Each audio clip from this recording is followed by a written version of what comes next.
وقل رب زدني علما. Assalamualaikum warahmatullahi wabarakatuh. Alhamdulillah. Allahumma salli ala sayyidina Muhammad ibn Abdullah wa ala alihi wa sahbihi wa mawala. Setiap kita adalah orang yang menghadapi masalah di dalam hidup kita. Berbagai permasalahan terkadang membuat diri kita merasa terpuruk, merasa stres, merasa depresi, dan bahkan merasa kita adalah orang-orang yang terzalimi. Maka dalam hal ini ada beberapa solusi yang diberikan oleh Al-Quran, oleh agama, oleh syariat, oleh Allah Subhanahu wa Ta'ala. Hal ini disampaikan oleh Syekh Sya'rawi di dalam berbagai nasihatnya. Yang pertama, ketika Anda merasa terzalimi, yakinlah bahwasanya Allah Maha menghisab terhadap seluruh hambanya. Dalam sebuah hadis qudsi disebutkan, Innallaha yunadi yaumal qiyamah. Allah memanggil pada hari kiamat, ya malaikati, wahai para malaikatku, anal malik, aku adalah raja, anad dayyan, aku akan memberikan pembalasan. La yanbaghi min ahli an-nar ay yadkhula an-nar wa lahu 'inda ahli al-jannati haqq. Tidak akan masuk surga, tidak layak masuk neraka seseorang daripada penduduk neraka, sedangkan dia masih memiliki hak pada ahli surga.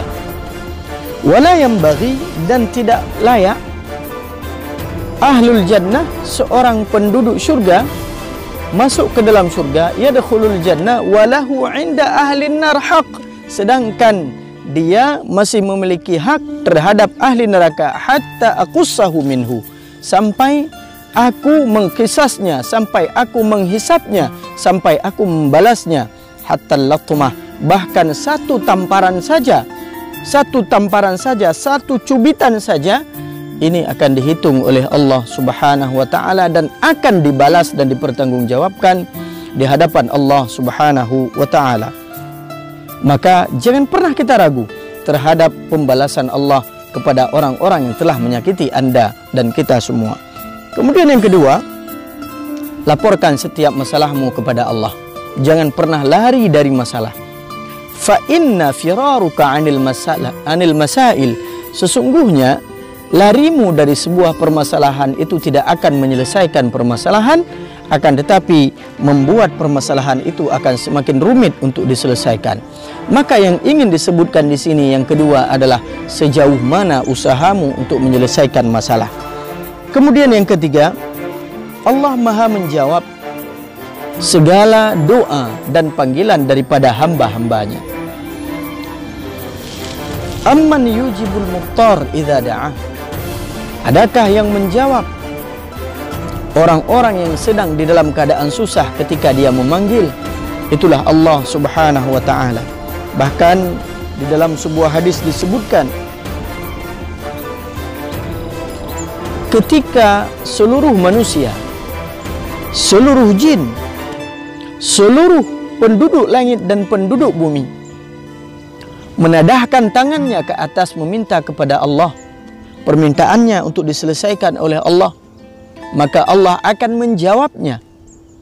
Fa'atallahu likulli syakhsin mas'alatahu, likulli wahidin mas'alatahu. Maka Allah akan menjawab setiap persoalan kita. Seseorang masalahnya di dalam keluarga, seseorang masalahnya dalam pendidikan, seseorang masalahnya di dalam bisnis, seseorang masalahnya di dalam kehidupan berumah tangga dan sebagainya.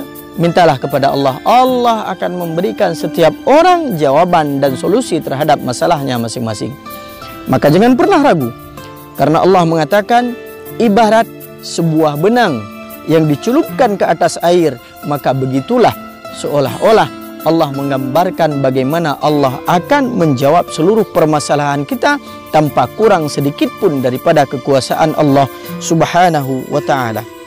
Kemudian yang keempat, menerima ketentuan Allah, qada daripada Allah, dan ridha terhadap qada daripada Allah, ketentuan Allah, maka akan mempercepat diangkatnya sebuah permasalahan tersebut. Kenapa? Ketika kita ridha terhadap permasalahan yang diberikan oleh Allah kepada kita, ketika kita sabar dengan apa yang telah ditentukan oleh Allah kepada kita, maka itu akan mempercepat daripada masalah yang kita hadapi untuk diselesaikan oleh Allah.